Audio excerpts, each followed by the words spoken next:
게임 속에 이야기가 있고 사람이 있고 삶이 있습니다.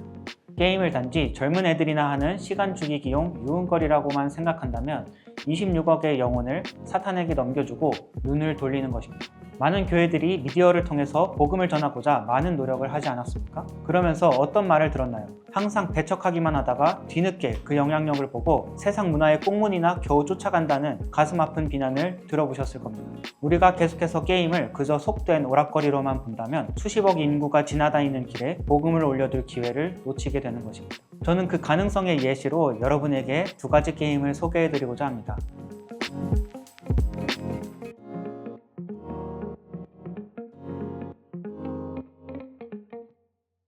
안녕하세요. 저는 게임 중독자에서 회심한 크리스천 개발자 주범준입니다. 게임이 하나님의 선한 도구로 쓰일 수 있을까?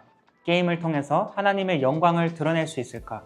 게임은 복음을 전하는 데 적합한 매체가 될 수 있을까? 우리가 어떤 영화를 본다고 할 때 그 영화가 어떤 내용을 담고 있고 어떤 영향을 주는가에 따라서 좋은 영화인지 안 좋은 영화인지 판단할 수 있을 것입니다.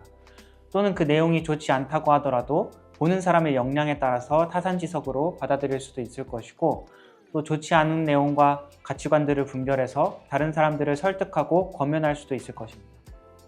음악도 그렇고 소설도 그렇고 미술도 그렇고 춤도 그렇습니다. 마찬가지로 게임도 하나의 매체일 뿐입니다. 그 안에 어떤 내용을 담고 어떻게 연출하는가에 따라서 그 평가가 천차만별로 달라질 수 있습니다. 또 우리가 그것을 어떻게 이용하는가에 따라서 게임은 선하게도 쓰일 수 있고 악하게도 쓰일 수 있다고 생각합니다. 세상에는 수많은 게임들이 있습니다. 어떤 게임들은 사람들에게 깊은 울림을 주고 평생에 남을 만한 강렬한 경험을 선사하기도 합니다. 사람들은 그런 게임을 명작이라고 부릅니다. 예술이나 책에나 붙던 명작이라는 단어가 게임에도 붙기 시작했습니다. 게임의 퀄리티는 해를 거듭할수록 높아지고 사람들은 게임을 작품이라고 부를 정도로 오락 이상의 어떤 것이 되어가고 있습니다. 어떤 면에서는 현실 도피라고 부를 수도 있지만 누군가에게는 게임이 삶의 스트레스를 풀고 위안을 얻는 장소가 되었습니다. 아이들은 그저 친구들을 만나기 위해 게임에 접속합니다. 소통을 위해서 게임 속으로 들어갑니다. 태어날 때부터 온라인과 디지털 화면이 익숙한 이 세대에게는 게임은 일상에서 분리돼서 여가 시간에만 즐기는 특별한 취미가 아니라 일상 속에서 녹아있는 라이프 스타일의 일부분이 되었습니다. 게임 속에 이야기가 있고 사람이 있고 삶이 있습니다.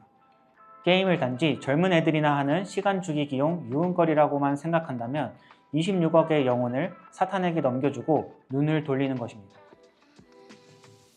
많은 교회들이 미디어를 통해서 복음을 전하고자 많은 노력을 하지 않았습니까? 그러면서 어떤 말을 들었나요? 항상 배척하기만 하다가 뒤늦게 그 영향력을 보고 세상 문화의 꽁무니나 겨우 쫓아간다는 가슴 아픈 비난을 들어보셨을 겁니다. 게임도 이미 한참 늦었습니다.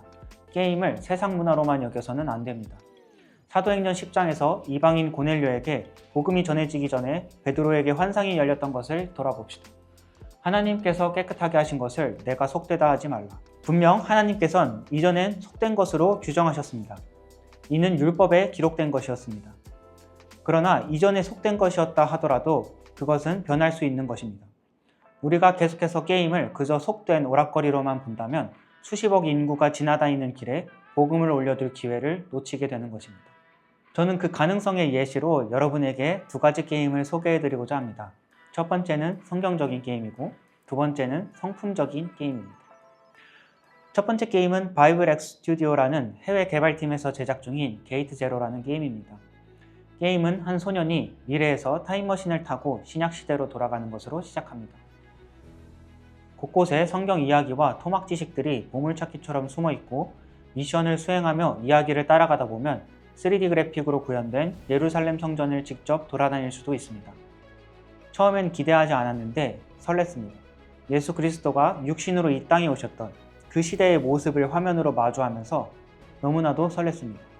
이 게임 속에서 복음의 시작을 옆에서 바라보고 예수님과 제자들과 함께 대화하고 어울리면서 그 행적을 따라가고 십자가에 못 박혀 죽는 예수 그리스도를 두 눈으로 보게 된다면, 부활하고 승천하셔서 다시 오실 날을 약속하신 메시아가 그 화면에 그려진다면 복음이 있는 그 화면에 대고 여전히 디지털 쪼가리라고 말씀하실 수 있겠습니까?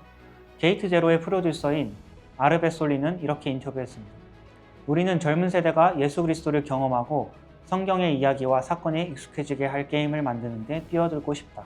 이는 그들이 읽게 될 유일한 성경이 될 수도 있다.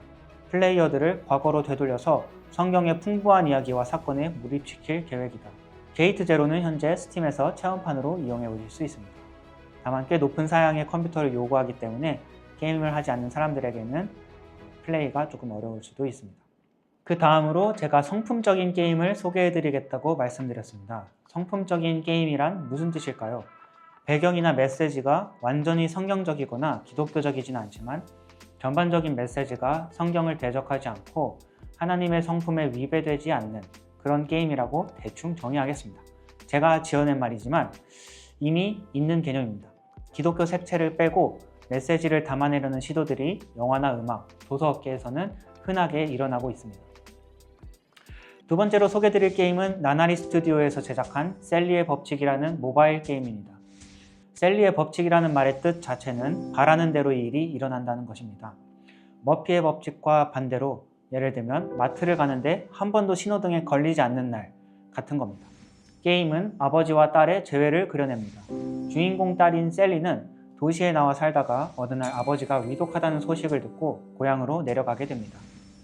그러면서 아버지와의 관계가 서먹해졌던 일들을 회상하게 됩니다. 그리고 플레이어가 이 셀리를 조종해서 길을 가다 보면 그 앞에 있는 장애물들이 저절로 해결되는 것을 발견할 수 있습니다. 마치 셀리의 법칙처럼 말이죠. 그리고 스테이지 하나를 완주하면 플레이어의 시점은 아버지로 변경되어 진행하게 됩니다. 이 아버지는 쓰러져서 혼수 상태였던 것 같습니다.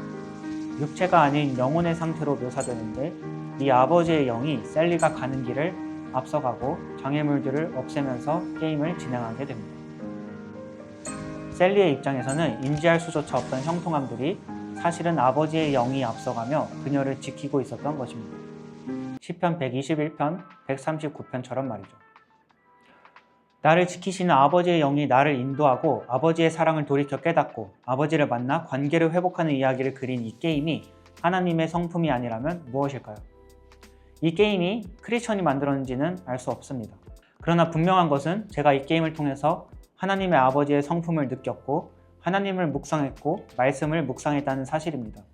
이 게임 자체가 복음은 아니지만 사람들의 마음의 토양을 부드럽게 하고 나중에 복음을 접할 때 도움이 될 수 있는 양분을 뿌려둘 수 있다면 충분히 의미 있고 가치 있는 일이라고 생각합니다. 어떠십니까? 게임은 복음의 통로가 될 수 있을까요? 저는 하나님께서 원하시면 얼마든지 행하실 것을 믿습니다. 이미 곳곳에서 하나님께 영광을 올려드리는 컨텐츠 크리에이터들이 일어나고 있습니다. 그리고 게임 또한 마찬가지입니다. 실력 있는 크리스천 개발자들과 그래픽 아티스트들에게 도전하고 싶습니다. 저와 함께 하나님께 영광을 올려드리는 하나님의 도구가 됩시다. 들어주셔서 감사합니다. 지금까지 게임을 사랑하는 크리스천 주범준이었습니다.